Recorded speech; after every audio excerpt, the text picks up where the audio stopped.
My name is Leonora Gracewell, the only daughter of the town's pastor.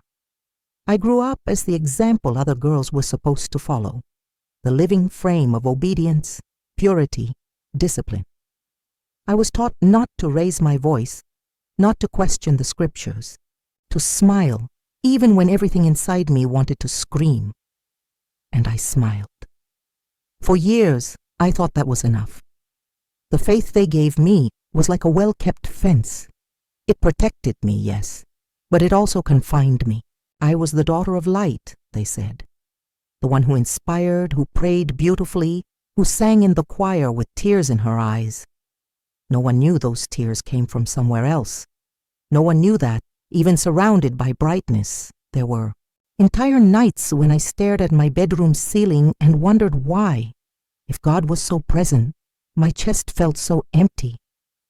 It was on one of those days when the world seemed suspended in fog that I saw him, Elijah Rowan. His name sounded like an uncomfortable whisper among the church members. No one spoke of him directly, only referred to him as that man, the one who lived apart, who never attended services, who didn't look people in the eye. They said he hid the sun, that he had chosen to live in the shadows. And I, curious, as I always was, wondered, did he choose the darkness? Or was it the light that rejected him first? I saw him passing by the market, his shoulders hunched, his face partially hidden under the brim of a worn hat, his hands tucked into his pockets, as if even the touch of the wind hurt. And yet, even so dim, there was something about him that burned, a kind of silence that didn't demand attention, but called to the heart of anyone brave enough to listen.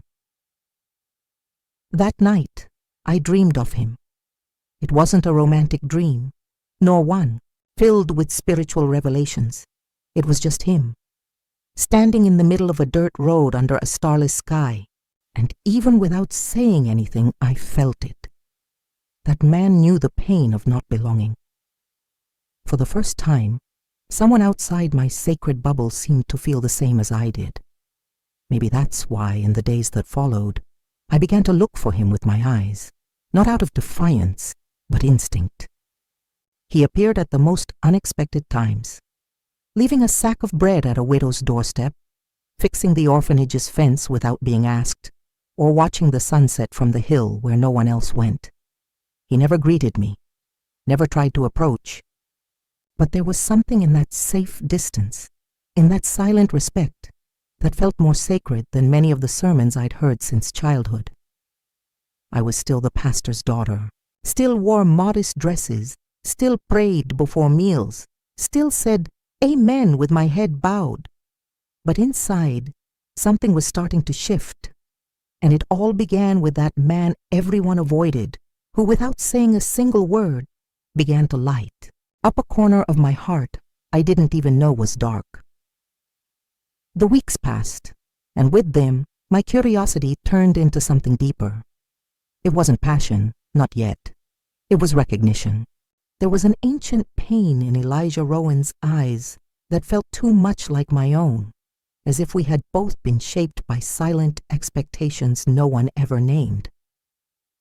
The difference was that he allowed himself to disappear. I hadn't. I was still trapped in labels and polite smiles. But every time I saw him, even from afar, I felt there was something in that man that could set me free. Not with promises, but with presence. I started taking longer routes to the library, just across the street where he sometimes passed. One day, I saw him leaving flowers at someone's grave in the cemetery behind the church. Always the same, white lilies and a blue rose. That unlikely combination hurt me. It was too beautiful for someone the world had decided to forget. I gathered my courage and began greeting him with a slight nod. At first he just looked and moved on, but one afternoon he responded, not with words. He simply tipped his hat respectfully as if saying, "I see you," and for the first time in a long time, I felt truly seen. Our encounters became silent and constant. He started leaving me old books with passages underlined in pencil, always in silence. No letters, no notes, just a gesture. Once, I found a sentence marked more heavily than the others. Not all light comes from the sun. I reread it so many times, it felt like a prayer. And somehow, those words were everything I needed to hear. But not everyone saw what I saw. A church sister saw us walking in the woods and took the news to my father with a judgmental look. He called me to the living room, his voice tense, his eyes hard. He wanted to know what that man wanted with me. I wanted to say he didn't want anything, that he just existed, and that for me was already everything. But I stayed silent.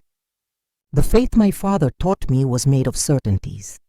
The one starting to grow in me was made of questions, and there was no room for that in the house where I grew up. That's when I understood that my world, the one I'd been given as unshakable for years, was about to crumble. And yet, for the first time, I wasn't afraid, because something inside me said that even if the sun disappeared, I'd still have light, and it came from the eyes of a man no one wanted to see. The news spread faster than I could imagine. A small town has that cruel gift of turning glances into sentences and silence into scandal. The following week, the greetings I received at the church door turned into tense smiles, whispers muffled behind prayer handkerchiefs. Even the children, once so enchanted by my stories at Sunday school, began to look at me as if I'd committed some invisible betrayal. All because of a man who never raised his voice, a man who preferred to listen to the wind rather than impose his opinion. My father called me again. This time, there was no room for discussion.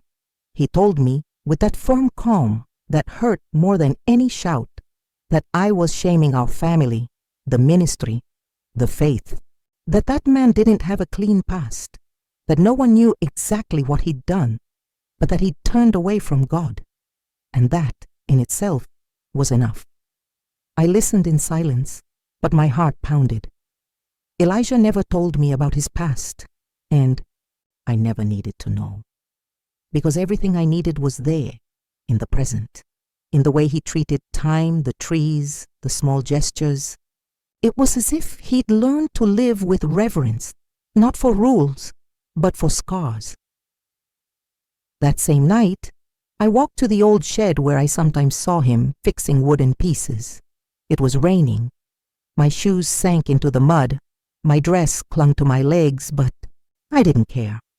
When I arrived, he was already there, sitting on the floor, sanding a piece of wood as if it were precious. He didn't startle when he saw me. He just looked at me with that expression of someone who'd been expecting me to show up like that one day. Tired, wet, without answers. I stood there for a while, not knowing how to begin. Then finally I spoke. "They're saying you hid." "The sun." He stopped moving his hands, lifted his eyes slowly and replied, "Maybe, but sometimes the sun burns too much." It was in that short, heavy exchange that I knew there was no turning back.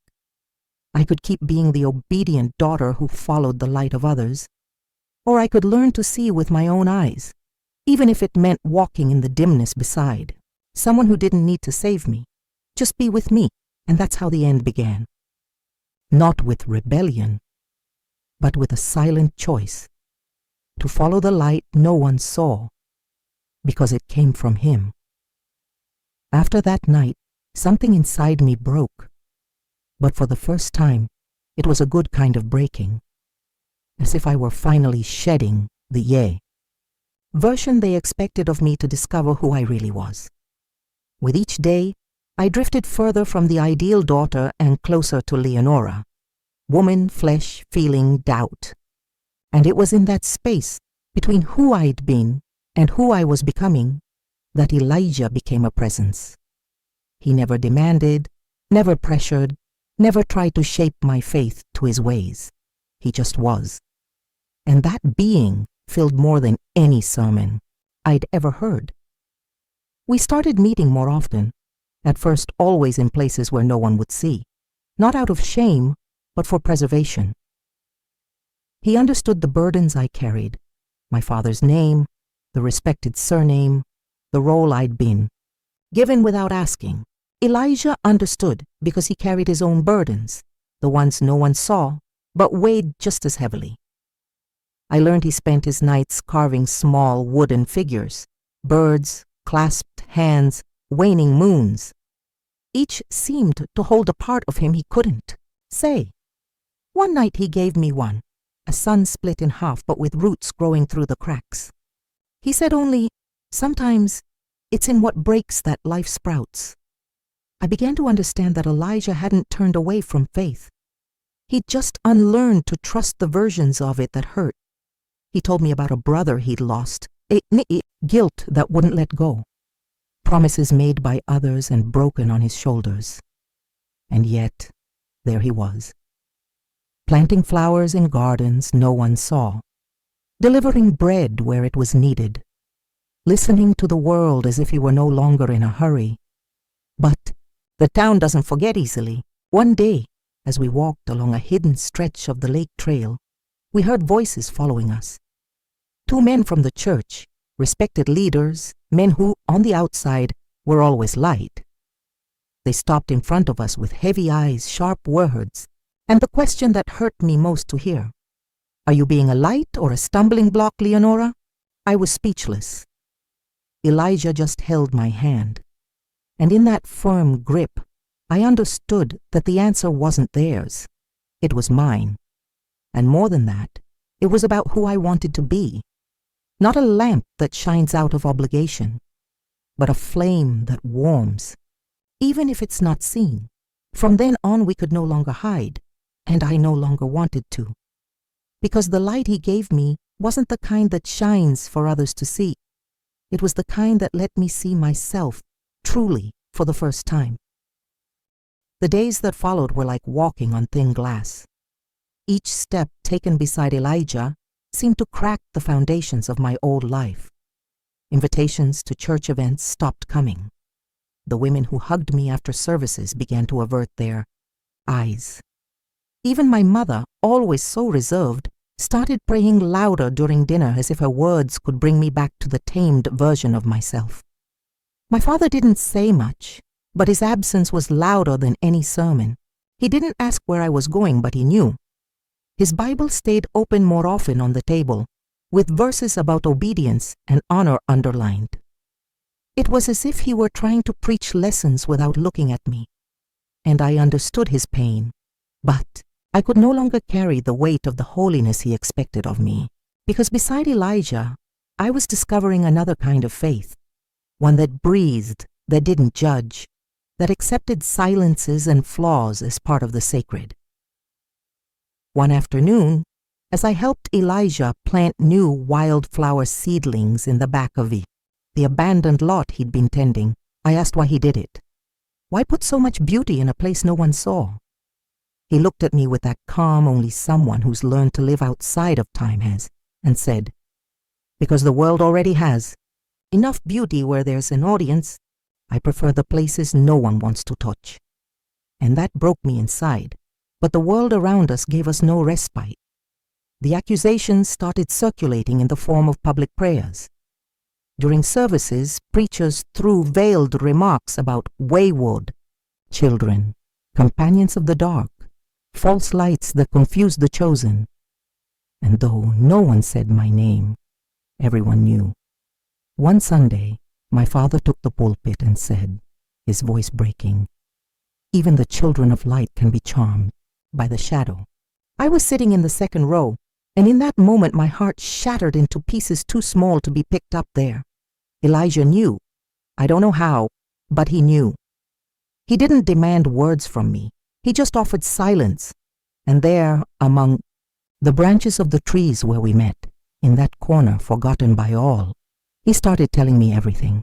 The accident, the guilt, the escape, the choice to disappear so as not to cause more pain. I listened to it all.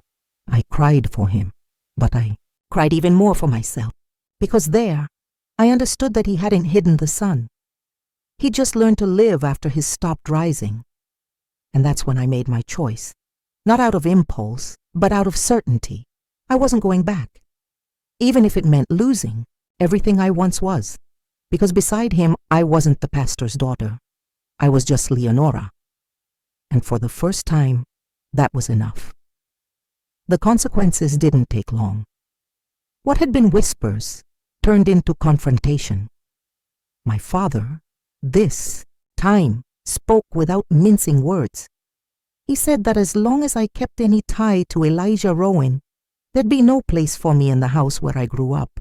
And I understood. It hurt, like tearing out a page you'd spent your whole life writing. But I understood.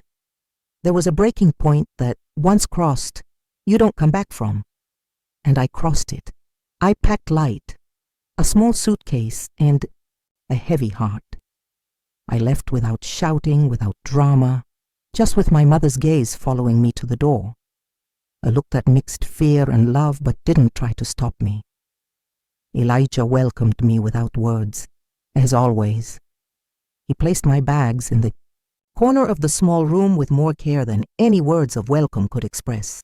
We sat on the porch that entire night, not speaking, just listening to the world breathe, as if that silence were our way of saying, we're here, together. The time that followed was simple, full of small, intimate lessons. I learned to plant with him, to fix things with my hands, to listen to the wind and the animals. I started writing, something I'd never allowed myself before, filling notebooks with thoughts that didn't fit in sermons. Elijah read my words with an attention that made me feel important, even if he only nodded with a faint smile at the end. But the world we'd left behind didn't forget us. One morning, we found graffiti on the fence. Heretic. Strayed. The devil disguises himself as light. And then we knew. The time of invisibility was over. The town needed a scapegoat, and I was perfect for the role. Elijah wanted us to leave, to start over somewhere else. But I said no, because running again was what he knew. Staying now was what I needed to learn. That's when I made a decision that would change everything. I resolved to return to the church, not to justify myself, but to look into the eyes of those who judged me and show that my faith wasn't lesser just because it was different. I stood before the congregation on an ordinary Sunday, my father at the pulpit, frozen, and I, with a steady voice, said only, "The light I found isn't the one you wanted for me, but it's mine, and it sustains me, and I choose it, and I choose him." That was the exact moment the old Leonora died, and the woman who was reborn there no longer needed permission to be whole. After that Sunday, the town never looked at me the same way, and I never needed it too. There was something liberating about finally being misunderstood. It was like taking off a dress that was too tight after years of trying to smile in it. The doors that closed opened windows I didn't even know existed. People who'd never had a voice started seeking me out. Women who also felt trapped in suffocating molds. Young people with doubts, guilts, secrets. Elijah said my courage was like a lamp lit at the end of a hallway, silent but enough to guide those stumbling behind. We started turning his land into a living space. We planted community gardens, took in stray cats, opened poetry books for anyone who wanted to listen. And little by little, without fanfare, people who'd once pretended not to see us began to show up. First out of curiosity, then out of thirst, because real light doesn't need to shout. It draws by what it warms, not by what it burns. My father, well, he stayed silent. He stopped preaching veiled remarks. He stopped reaching out to me, too. For months I imagined 1,000 ways we might reconnect. None happened, until the day I saw him from a distance, sitting in the last row of the community garden, watching a children's reading circle from the neighborhood. He didn't speak to me. He didn't approach. But he stayed there for a full hour. Before leaving, he left an envelope on the table where I organized the books. Inside, There was only a verse handwritten and underlined. The light shines in the darkness, and the darkness hasn't overcome it. No signature, no apology. But I understood that night, lying beside Elijah, I watched the lines of his face by candlelight, the scars, the wrinkles near his eyes, the peace he carried, despite all the pain he'd lived through. And I realized a truth no church had ever taught me. Loving someone isn't about saving. It's about staying.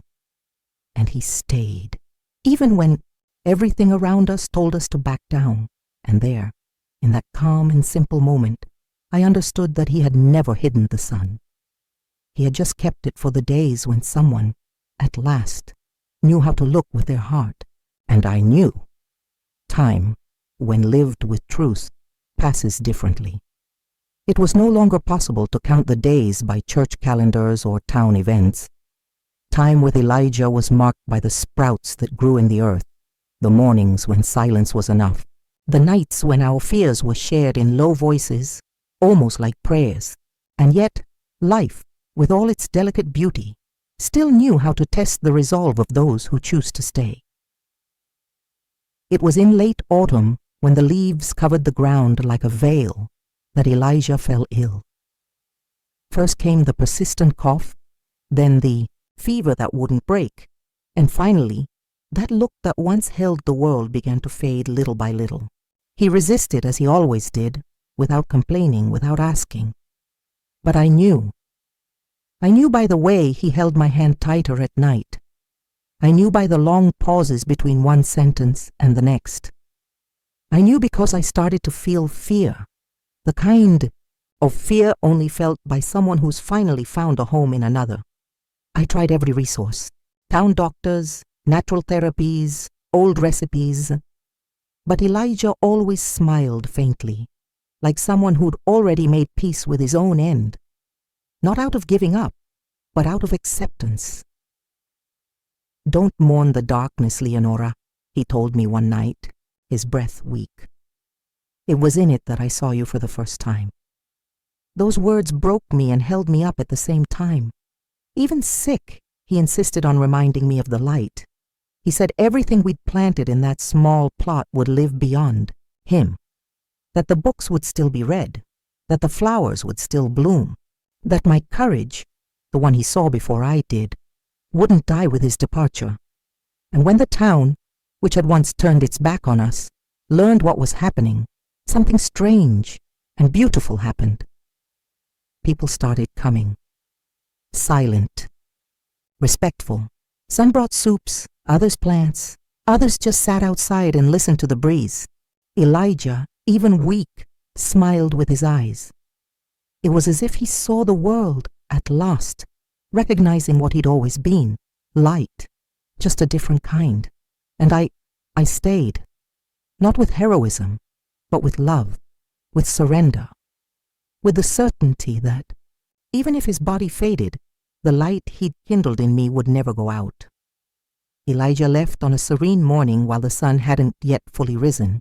I was by his side, my head resting on his chest, listening to the final beats of that heart that had once carried so much pain, and now, at last, rested in peace. There was no dramatic sigh, no last word, just a silence so deep and calm it felt like a blessing. In that moment I didn't cry, because his love, so contained, so whole, so steadfast, was still there. In the scent of the wood, in the sound of the trees, in the pages of the books he gave me, Elijah didn't need a body to stay. He had become a root, a foundation, and an inseparable part of my soul. The town, curiously, didn't ignore him in his passing. People came who'd never dared approach him in life. The community garden filled, with calloused hands, picked flowers, whispered stories. Many said nothing, just left small things, a note, a flower bud, a piece of homemade bread. It wasn't just mourning, it was gratitude. Gratitude for a man who, even hiding the sun from the world's eyes, illuminated so many lives in silence. I stayed there, tending the space we built together, watering the plants he loved, reading the passages he underlined, teaching the children how to listen to the wind. And every night, as I lit the candle on the porch, I still talked to him. Not with sadness, but with reverence, because loving someone like Elijah isn't about saying goodbye. It's about learning to carry the light he kindled inside you. Today, when someone asks why I chose that path, why I walked away from the promise of a spotless life, I smile, because I know.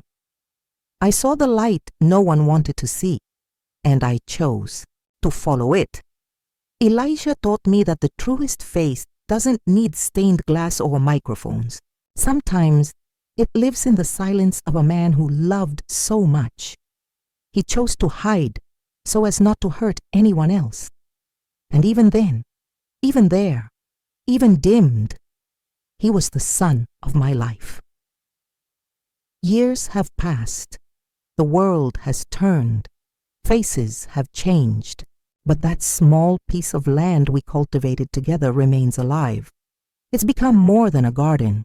It's a refuge, a place where time slows down, where words don't need to be shouted, where hearts find shelter. People still call me the pastor's daughter, but now they say it with a different tone, as if they understand that my faith wasn't lost, just transformed. In the center of the garden, there's a wooden bench carved by him. Under the bench, an inscription made by hand. Not all light comes from the sun.